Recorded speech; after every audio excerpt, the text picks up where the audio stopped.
Nazism was now marching on local soil. This rally, outside New York City.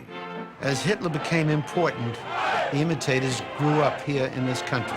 And a lunatic fringe frightened the entire American people into the possibility that was happening in Europe could happen here. The German-American Bund never totaled more than 25,000 people, but it added fuel to the anti-Semitism smoldering in American society. These years would see anti-Semitism reach its peak in American history. This Los Angeles bookshop of the Silver Shirts, dispensing anti-Jewish propaganda, is one of many that have recently opened all over the country.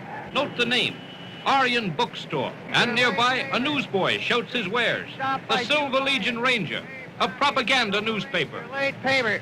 Just now, late paper. Silver Ranger, late paper. Free speech stopped by Jew riot.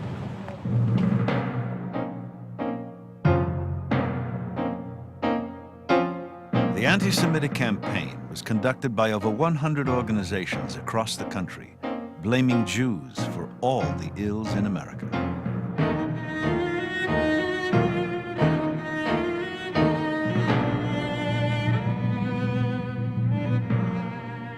Here in Boston, I heard anti-Semitic remarks by the speaker, and I heard yelling by the group around him.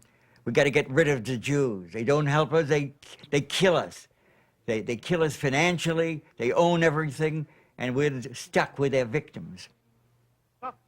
Father Charles Coughlin, a Roman Catholic priest, was the most influential anti-Semitic spokesman in the country. His weekly radio broadcasts reached more than 3 million people. The system of international finance, which has crucified the world to the cross of depression, was evolved by Jews for holding the peoples of the world under control. On Sunday nights, we would always listen to Father Coughlin, and it brought back shades of what I had recently experienced within Germany. But there was one difference. People could and did speak out against that. And also, it wasn't the official policy of our government to be anti-Semitic. But during the 1920s and 30s, anti-Semitism was a way of life in much of America.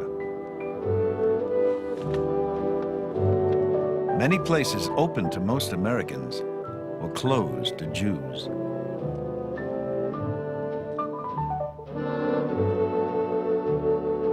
When I was maybe 7, 8 years old, we had recently moved to Washington, and on a hot day we decided to go to the beach. And people told us that there was a lovely beach somewhere in Chesapeake Bay, and we drove down there.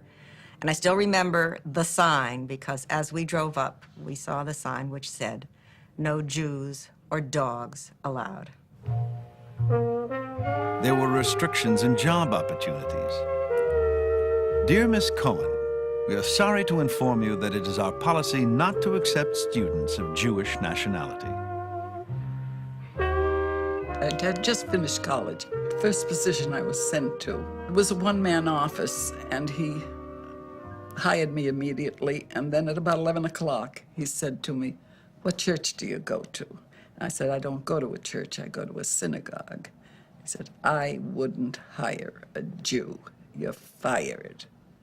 And went back to school crying. And Mrs. Kerwin, who was the teacher who sent us out on positions, said, "You're going to find that out a lot. You might as well get used to it." Jews could barely get jobs in engineering. The telephone company hired no Jews. The insurance company, aside from insurance agents within their structure, hired no Jews.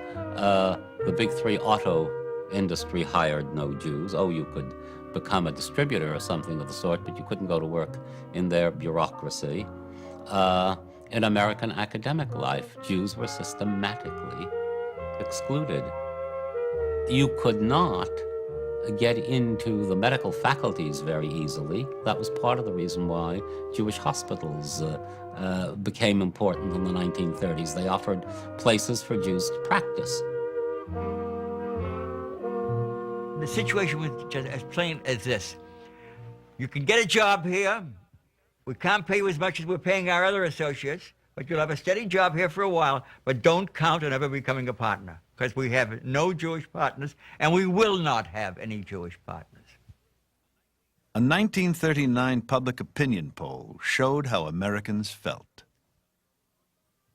In Washington, FDR's New Deal seemed to offer hope the country might be moving towards a more equitable society. Many of the new government agencies had hired Jews. Even some of the president's close advisors were Jewish. By the time that we came to the late 1930s, there were a considerable number of Jews, but not in the old line agencies. In the old line agencies, it had been hard to get in, and the Jews had one way or another been restricted. The State Department was an old line agency. Staffed with career diplomats, it reflected a conservative bias forged before World War I. These crafters of U.S. foreign policy believed in the superiority of white Northern European stock. In the atmosphere of an exclusive gentleman's club, they often reflected the anti-alien sentiments of American society.